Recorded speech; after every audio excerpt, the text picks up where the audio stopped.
ETV YouTube ఛానల్స్లో మీ వ్యాపార ప్రకటనల కోసం ఈ నంబర్కి కాల్ చేయండి.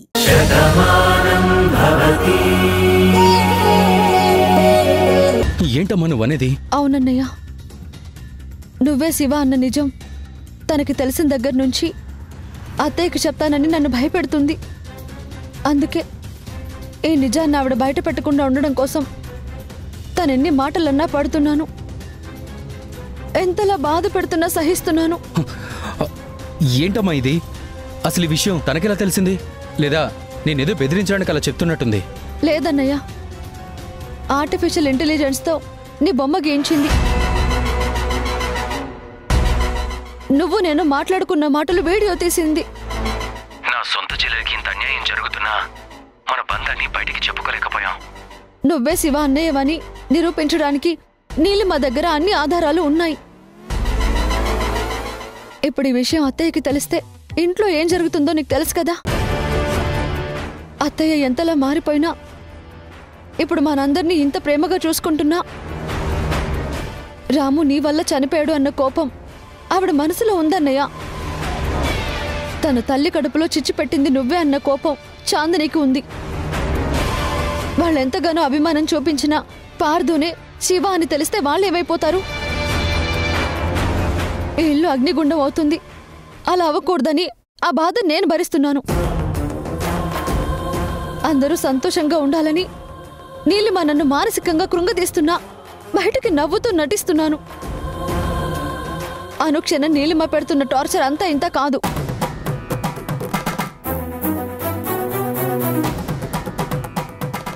నువ్వు డైరెక్టర్గా ఉండటం నాకిష్టం లేదు.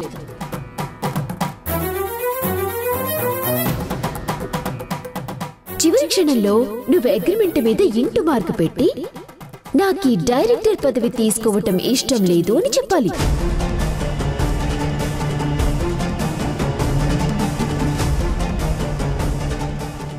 ఇప్పుడు డైరెక్టర్ పోస్ట్ కాదు, డైరెక్ట్ గా సిఎఫ్ఓ పోస్ట్ అడుగు.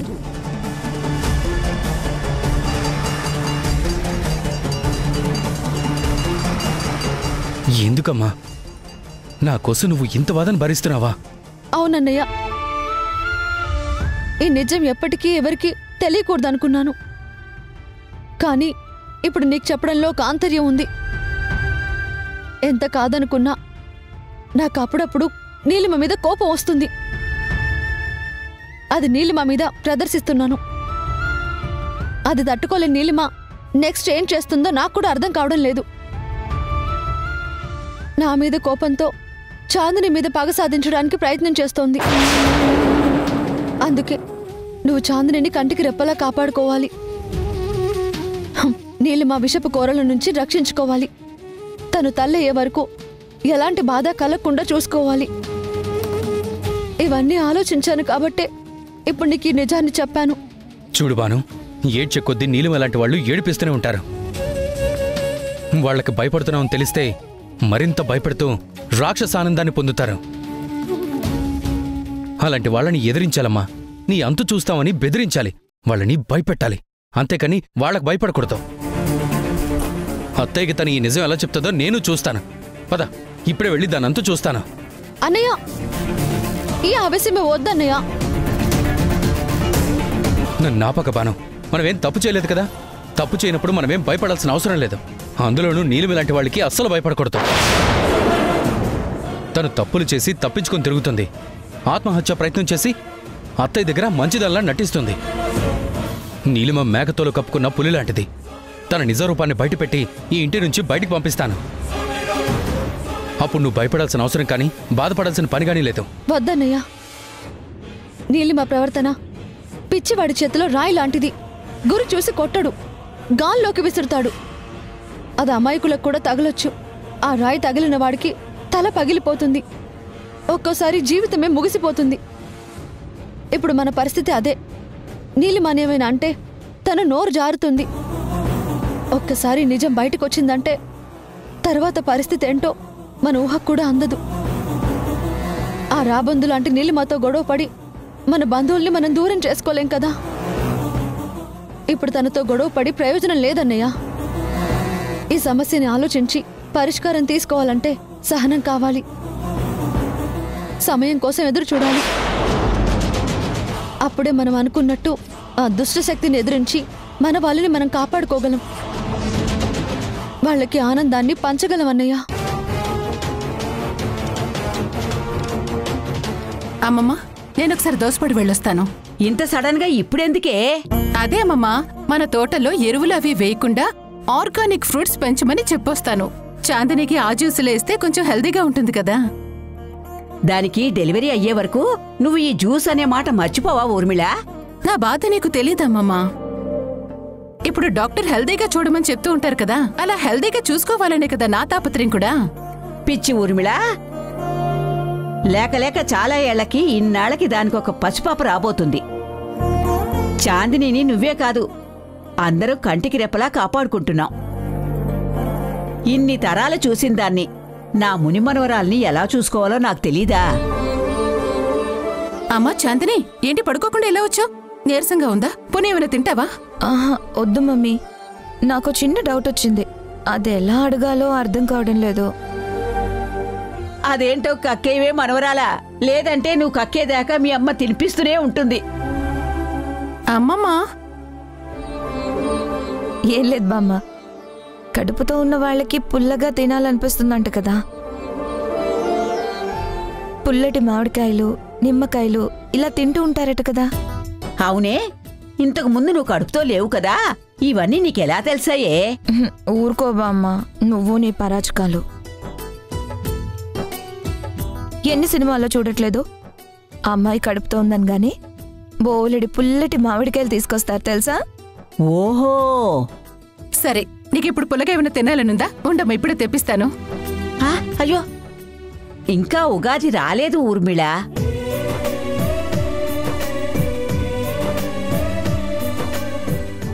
ఇప్పుడు పిందెలే ఉంటాయి, పూర్తిగా కాయలు అవ్వవు కదా అప్పుడే. అది కాదు మమ్మీ, నాకెందుకు అలా తినాలనిపించట్లేదా అని నా అనుమానం. నాకేమైనా ప్రాబ్లం ఉందంటావా? ఓరి భగవంతుడా, నీకే ఇన్ని అనుమానాలుంటే ఆ పుట్టబోయేవాడికి ఇంకెన్ని అనుమానాలుంటాయో ఏంటో. అది కాదు బామ్మ, నువ్వు చెప్తావా చెప్పవా? ఇందులో చెప్పడానికేముందే తెలివి తక్కువదానా? నెల తప్పగానే పుల్లగా తినాలనిపించదు. 3వ నెల దాటిన తర్వాతే వేవిళ్ళొస్తాయి, అప్పుడే పుల్ల పుల్లగా తినాలనిపిస్తుంది. అవునా? అవును చాందిని, నీకెటువంటి అనుమానం ఉన్నా సరే ఇదిగో అమ్మమ్మని అడుగు. తన చేతుల మీదుగా ఎన్ని పురుళ్ళు పోసిందో ఈ చల్లని చెయ్యి.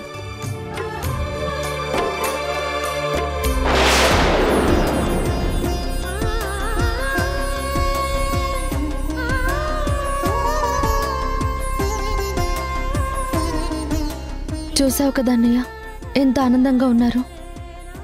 చాందిని కడుపుతో ఉన్నందుకు అత్తయ్య ఎంత మురిసిపోతున్నారు.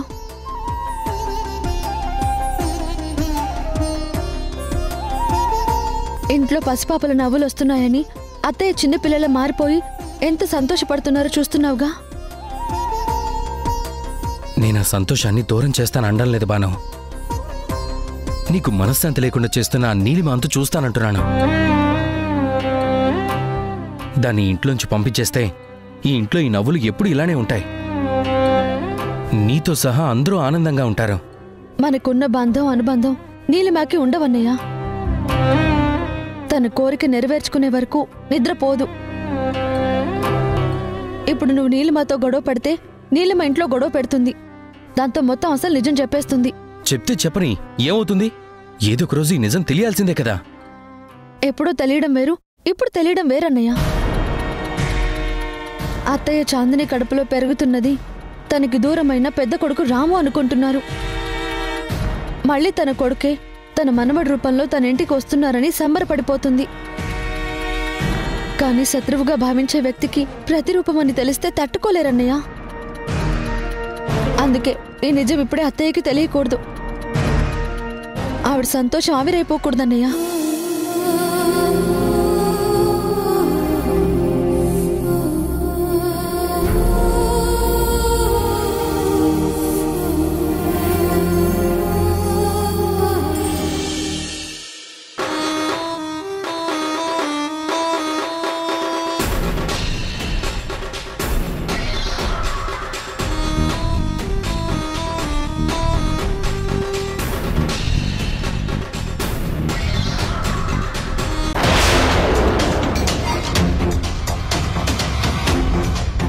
నీలిమేంటి ఎవరూ లేరని చూసి భాను గదిలోకి వెళ్ళింది? ఆ గదిలో నీలిమకి పనే ఉంది. మళ్ళీ భానుని బ్లాక్మెయిల్ చేయాలనుకుంటుందా?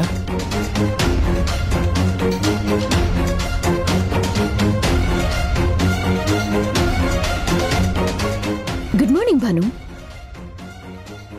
నువ్వు వచ్చావంటే గుడ్డే ఉంటుంది, బ్యాడ్ తప్ప. నీకు భయం పెరిగినా వెటకారమేమీ తగ్గలేదు భాను. నేను చెప్పిన గుడ్ మార్నింగ్ లో గుడ్ నాకు, మార్నింగ్ మాత్రమే నీకు. ఏంటి మళ్ళీ ఏమైనా ప్లాన్ చేస్తున్నావా? చచా, అది మరీ రొటీన్ అయిపోయింది భాను. అందుకే కొంచెం వెరైటీగా ఆలోచించాను. అందుకే చెప్తున్నాను, ఈ రోజు కార్తీక్ ఇంట్లో ఉండాలి, నువ్వు ఒక్కదానివే ఆఫీస్కి వెళ్ళాలి. ఎందుకు? ఎందుకు, ఏమిటి, ఎలా అనే ప్రశ్నలు వేయకుండా నేను చెప్పింది మాత్రమే చేయాలి. అది కుదరదు నీలిమ. కుదరాలి భాను. కార్తీక్ నాకు చెప్పాడు, మీరిద్దరూ ఐస్ క్రీం పార్లర్కి వెళ్లారంట, ప్రేమగా తినిపించుకున్నారంట కదా. అది నాకు నచ్చలేదు. మీరిద్దరు ఒకటవ్వటం నాకు నచ్చడం లేదు. నీకు నచ్చినట్టే మా జీవితం ఉండదు కదా నీలిమ. పెళ్ళైనా మేమిద్దరం ఒంటరిగానే ఉంటున్నాం. ఆయన ఎంత దగ్గర అవ్వాలని చూస్తున్నా నీ పుణ్యవాన్ని నేను దూరంగానే ఉంచుతున్నాను. నీకు కావాల్సింది జరుగుతుంది కదా, ఇంకా ఎందుకు సాధిస్తున్నావు?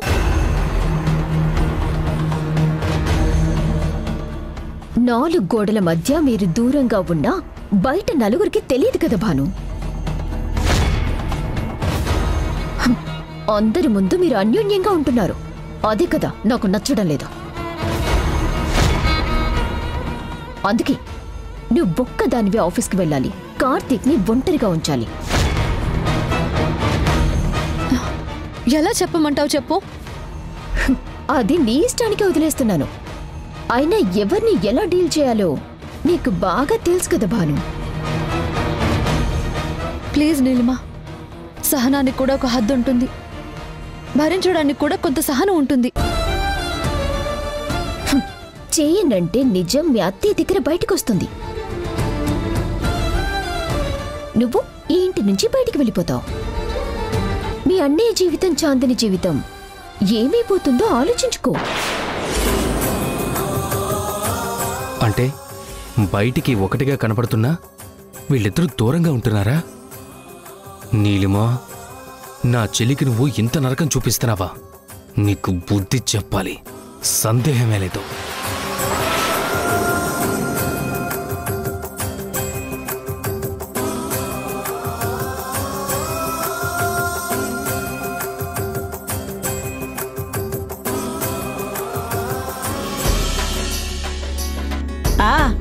ఏంటి స్నేహితులిద్దరూ మంచి హుషారుగా ఉన్నట్టున్నారు?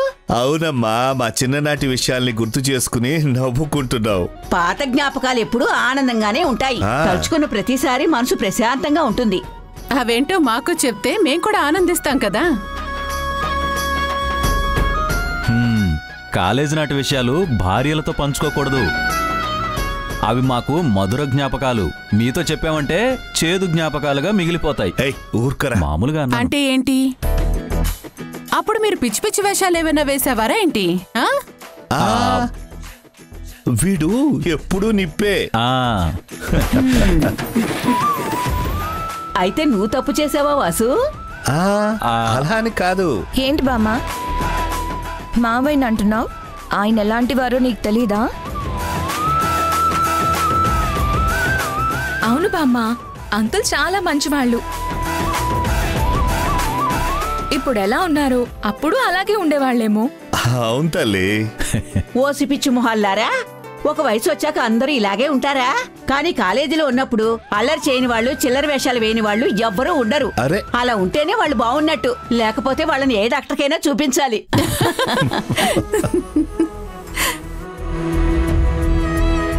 అమ్మా, మీరు బయటికి కనిపించరు గాని మీలో కూడా చాలా వెటకారం ఉందమ్మా. పుట్టింది గోదావరి ఓటుని కదా, మమకారం వెటకారం లేకుండా ఎలా ఉంటుంది? మరే అయినా మీరు కాలేజ్లో చదువుకోలేదు కదా బామ్మ, నీకివన్నీ ఎలా తెలుసు? నేను అక్షరాలు దిద్దకపోయినా లోకాన్ని చదివాను కదా, ఆ మాత్రం తెలియకుండా ఉంటుందా?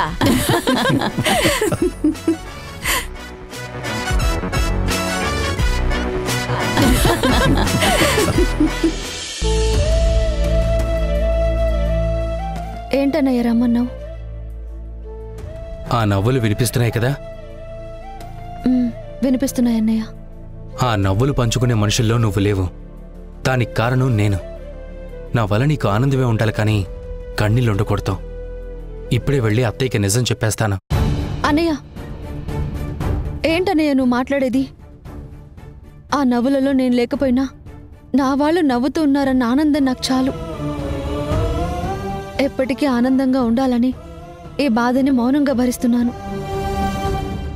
కన్నీళ్లు కనిపించకుండా రెప్పల వెనక్కి దాచేస్తున్నాను. అంతమంది ఆనందం కోసం నేనొక్కదాన్ని బాధపడడంలో తప్పు లేదు. త్యాగాలకు కూడా ఒక హద్దు ఉండాలి పాను. ఎన్ని బాధలైనా భార్యాభర్తలు కలిసి పంచుకోగలరు. కానీ ఒక్కరి భారాన్ని మొయ్యాలంటే అది ఎంత భారంగా ఉంటుందో నాకు తెలుసు. కానీ నువ్వు నీ భర్తకి దగ్గర కాకుండా ఉంటున్నావు. అది నా వల్లే అని తలుచుకుంటుంటే నేను తట్టుకోవడం చాలా కష్టంగా ఉందమ్మా. ప్రపంచం అంతా వదిలేసిన భార్యకి భర్త, భర్తకి భార్య తోడుగా ఉండాలి. వాళ్ళిద్దరూ ఒక్కటిగా ఉండాలి. మీరిద్దరూ ఒక్కటవనంత వరకు మీ ఇద్దరి మధ్య దూరం పెరుగుతూనే ఉంటుంది. ఇంకొకసారి అపోహలకి దారితీసే పరిస్థితి రాకూడదు. చాందిని నన్ను అర్థం చేసుకుంటుంది. అత్తయ్యకి అర్థమయ్యేలా నేను చెప్తాను. అత్తయ్య అర్థం చేసుకుంటారో అపార్థం చేసుకుంటారో మనం ఊహించలేం కదన్నయ్య. ఎన్నో ఏళ్ల నుంచి మన రెండు కుటుంబాల మధ్య దూరం పెరగడానికి కారణం ఆ సంఘటన. నువ్వే నా అన్న నిజం చివరి నిమిషం వరకు అమ్మకు కూడా తెలియకుండా దాచడానికి కారణం అత్తయ్య ఏమనుకుంటారో అన్న భయమే కదా. ఇప్పుడిప్పుడే అన్నీ సర్దుకుంటున్నాయి. అందరం కలిసాము. ఒకటిగా ఉన్న సమయంలో ఇప్పుడు ఆ నిజం తెలిస్తే కుటుంబం ముక్కలైపోతుందని నా మనసు నన్ను భయపెడుతుందన్నయ్య. పైగా ఇప్పుడు చాందిని తల్లి కాబోతోంది. తను ఎంత ప్రశాంతంగా ఉంటే అంత మంచిదని డాక్టర్ చెప్పింది.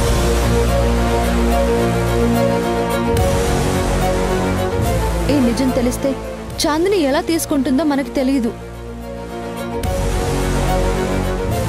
అత్తయ్య ఎలా అర్థం చేసుకుంటారో ఊహించలేము. తర్వాత జరిగే సంఘటనలు మన ఊహకు కూడా అందవు. చూడమ్మా, ఏదో జరుగుతుందని నీ జీవితాన్ని బలిపెడితే నేను చూస్తూ ఉండలేను. ఇక్కడ అందరూ ఆనందంగా ఉన్నాం, ఒక్క నువ్వు తప్ప.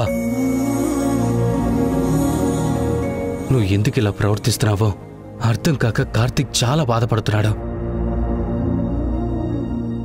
తనకింకా నీ మీద ప్రేమ ఉంది కాబట్టి నీ బాధని తీర్చడానికి ప్రయత్నిస్తున్నాడు. కానీ ఈ నిజాన్ని దాస్తూ నువ్వు కార్తీక్కి ఇలాగే దూరం అవుతూ ఉంటే ఏదో ఒకరోజు తన మనసు విరిగిపోతుంది. అప్పుడు ఎంత ప్రయత్నించినా ఆ మనసు తిరిగి అతుక్కోదు. ఆ అపోహలతోనే ఒకప్పుడు మీరిద్దరూ దూరం అయ్యారు. ఇలాగే ఉంటే ఇప్పుడు మరో అగాధమే పెరుగుతుంది. అది జరిగితే ఎప్పటికీ మీరు దగ్గర కాలేరు. నా జీవితం కోసం నీ జీవితాన్ని పణంగా పెడతానంటే మాత్రం నేను ఊరుకోను. ఏం జరుగుతుందో జరగని, నిజం మాత్రం చెప్పే తీరతాను. అన్నయ్య, అన్నయ్య! ఊర్మిళ, రేపు వాసు పుట్టినరోజు మన ఇంట్లో మనమే ఘనంగా జరిపించాలి. అన్నయ్య, అన్నయ్య నేను చెప్పేది విను. అన్నయ్య, ఈ వయసులో బర్త్డే సెలబ్రేషన్ ఎవరైనా చూస్తే నవ్విపోతారు. ఎవరు మావయ్య నవ్వేది? మీ పుట్టినరోజు చాలా గ్రాండ్గా చేస్తాం. అందరం కలిశాక జరుగుతున్న తొలి ఫంక్షన్ ఒక సెలబ్రేషన్లా చేద్దాం.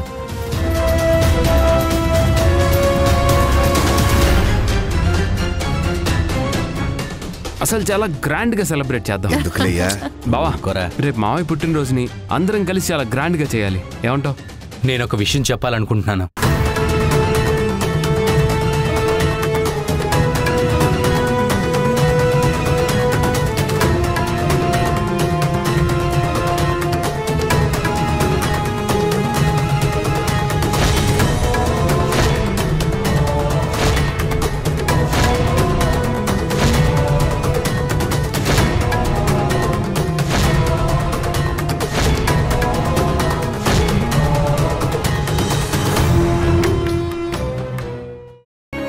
ఇప్పుడు ఏ కేక్ ఎందుకండి? నువ్వే నా ప్రాణం బాను. చూడు, ఆ కేక్ నా హార్ట్ ఆకారంలో ఎంత బాగుందో. నా గుండెల్లో నువ్వే ఉన్నావు. ఈ గుండె నీ కోసమే కొట్టుకుంటుంది. నా ఫీలింగ్స్ నీతో పంచుకోవాలంటే ఈరోజు మనం సెలబ్రేట్ చేసుకోవాలి. అందుకే నువ్వు ఇప్పుడు కేక్ కట్ చేయాలి.